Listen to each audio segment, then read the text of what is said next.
আপনারা যারা Neymar fan আছেন, কি নেইমারকে নিয়ে হতাশ হচ্ছেন? কি ভাবছেন যে নেইমারকে জাতীয় দলে ডাকছে না, নেইমার পুড়ে গেছে, শেষ, এরকম কিছু ভাবতেছেন? আসলে এটা ভাবা একেবারেই ঠিক হবে না। কার্লো আনচেলত্তি নেইমারকে এমনভাবে গড়ে তুলতেছে যেটা আপনারা অন্য কোনো কোচের মাধ্যমে এই ধরনের প্রতিভা দেখতে পান নাই। আর কার্লো আনচেলত্তি যে মানুষের গেম চেঞ্জ করার জন্য যে একটা মেধা খরচ করে, আসলে অন্য অন্য কোচের সাথে কার্লো আনচেলত্তির পার্থক্যটা অনেক বেশি।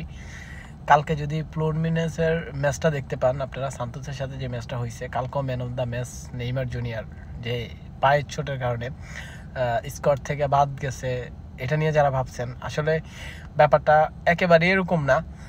পায়ের চোট ছিল ঠিক আছে, বাট তারপরে দেখা যাচ্ছে নেইমার জুনিয়র যে এতটা মানে একেবারে হয়ে গেছিল, যে ট্রেনিং করতেছিল টাইম ছাড়াই, যে তারপরে দলের সাথে যুক্ত হইল মোটামুটি ভালো 2-3 দিন ট্রেনিং করার পরে কালকে যে ম্যাচটা ছিল, আসলে ম্যাচটা যদিও গোল শূন্য ড্র ছিল, তারপরও man of the match Neymar junior, সবচেয়ে বেশি রেটিংদারি প্লেয়ার নেইমার। আর নেইমারের আপনার খেলা যদি এখন দেখেন যে দিনে দিনে কতটা উন্নতি হয়েছে, আপনারা যদি আল হেলালে থাকতে নেইমার জুনিয়রের ইটা দেখেন যে ইঞ্জুরি টাইমগুলো অনেক পার হয়েছে, নিজের প্রতি খেয়াল ছিল না, অগোছানো চলাফেরা ছিল। নেইমার জুনিয়র আসলে এই বিষয়টা নিয়ে অনেক কথা হয়েছে, অনেক নিউজ হয়েছে এগুলো নিয়ে, যে নেইমার জুনিয়র যদি ফুটবলের প্রতি একটু আগ্রহ দিত, অনেক ভালো কিছু করতে পারতো জীবনের মধ্যে। আসলে তার যখন যেটা মনে চায় তখন সেটাই করে, এইরকম নিউজ আমরা অনেক শুনতে পাইছি। তবে নেইমারের একটা জিনিস আমরা এখন দেখতে পাচ্ছি যে কার্লো আনচেলত্তি যোগ দেওয়ার পরে ব্রাজিল টিমের সাথে, তারপর থেকে প্রত্যেকটা প্লেয়ার ফিজিক্যালি সুস্থ রাখার জন্য যেই জিনিসটা করা লাগে একটা কোচের, আসলে ওইভাবেই বলা হচ্ছে, ডাকা হচ্ছে। কোনো বড় নাম দিয়া, কোনো বড় ক্লাবে খেলা দিয়া আসলে ডাক পড়ে যাবে, ব্যাপারটা এরকম না। কার্লো আনচেলত্তি একেবারেই ভিন্ন ধরনের একজন কোচ, যেই মানুষের ফিজিক্যালি সুস্থ রাখার জন্য যা যা করা লাগে আসলে সে ওই দিকে খেয়াল রাখে খুব বেশি।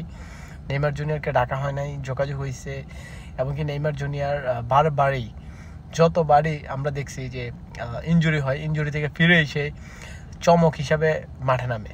আসলে কালকের ম্যাচটা দেখা এরকম চমকই মনে হয়েছে, কালকেও ভালো খেলছে। বাট এইভাবে যদি নেইমার জুনিয়রকে ফিজিক্যালি ঠিক রাখা হয় বা একটা ভালো সাপোর্ট দেওয়া হয়, আমার মনে হয় 2026 বিশ্বকাপটার মধ্যে চমক হিসাবে নেইমার জুনিয়র কিছু একটা করবে। কার্লো আনচেলত্তি যে একটা গেম চিন্তা করতেছে, এইভাবে নেইমার জুনিয়র তুমি উঠতে থাকো।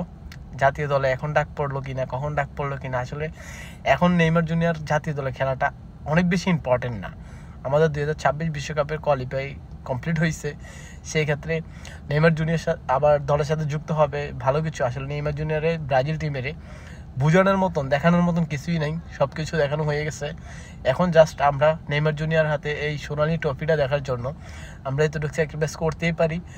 এখনকার ম্যাচটা ইম্পর্টেন্ট না, আমরা ইম্পর্টেন্ট ম্যাচের সময়, যেহেতু নেইমার জুনিয়র ইনজুরি একটা প্রবলেম থাকে, আমরা ইম্পর্টেন্ট ম্যাচের সময় নেইমার জুনিয়রকে সুস্থ দেখতে চাই। সেই ক্ষেত্রে আমরা এখন স্যাক্রিফাইস করতেই পারি। আমরা যারা ব্রাজিল ফ্যান আছি, নেইমার ফ্যান আছি, তারা আসলে আমরা অপেক্ষা করতে করতে হতাশ হয়ে যাচ্ছি। বাট আমরা সামনে ভালো কিছুর জন্য এখন আরেকটু অপেক্ষা করতেই পারি। আমরা চাই নেইমার জুনিয়র ভালো একটা কিছু করে ফিরে আসুক, আর 2026 বিশ্বকাপে অন্তত সুস্থ থাকুক।